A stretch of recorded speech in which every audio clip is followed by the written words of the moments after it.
રાજ્યભરમાં આરટીઓના motor vehicles ડિપાર્ટમેન્ટના ટેકનિકલ ઓફિસર એસોસિએશન દ્વારા પડતર પ્રશ્નોનો ઉકેલ ન આવતા છેલ્લા કેટલાક દિવસથી અલગ અલગ રીતે વિરોધ પ્રદર્શન કરવામાં આવ્યું હતું। પ્રશ્નોનો ઉકેલ લાવવા સરકાર તરફથી બાંહેધરી અપાતા ઓફિસરો કામ પર પરત ફર્યા હતા।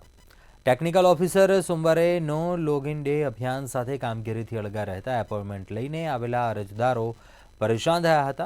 આરટીઓના 700 ટેકનિકલ ઓફિસરો કામ પર પરત ફર્યા।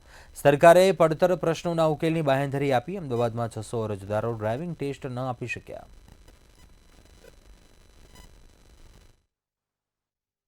हाँ, धक्को खावा पड़े और आरटीओनी हेल्पलाइन पण नहीं चालू। कोई ऑनलाइन जोई पण कोई हेल्पलाइन नंबर नहीं। एम दिवसनी रजा लीधेली होय, सामे टाइम आपेलो होय, खोटो पड़े ने एम धक्को खावा पड़े। अमदावादनी आरटीओ कचेरीमां તમે સામાન્ય દિવસોમાં આવો તો આ કચેરીમાં પગ મૂકવાની પણ જગ્યા નથી હતી। અરજદારોની જે ભીડ છે તે જોવા મળતી હોય છે, પરંતુ આજે જે આરટીઓ કચેરીના જે ઇન્સ્પેક્ટરો છે, આરટીઓ ઇન્સ્પેક્ટરો છે, તે તમામ લોકો હડતાલ ઉપર ઉતર્યા છે। પોતાનું કામ બંધ રાખીને જે પોતાની માંગણીઓ નહીં સ્વીકારાય ત્યાં સુધી જે પોતાનું કામ છે તે બંધ રાખ્યું છે, એટલે કે હડતાલ ઉપર ઉતર્યા છે। અને જેના લીધે આખી જે આરટીઓ કચેરી છે તે ખાલી જોવા મળી રહી છે। એક પણ અરજદાર અહીંયા નથી, એટલે કે લોકોને મુશ્કેલી પડી રહી છે। લોકો પણ અહીંયા આવીને જે કચેરીમાં કામ બંધ હોવાથી લોકો જતા રહે છે, પરંતુ કર્મચારીઓ છે તે પોતાનું કામ નથી કરીને જે હડતાલ છે તેની ઉપર ઉતર્યા છે। પોતાની માંગણીઓ છે તે નહીં સંતોષાય ત્યાં સુધી હડતાલ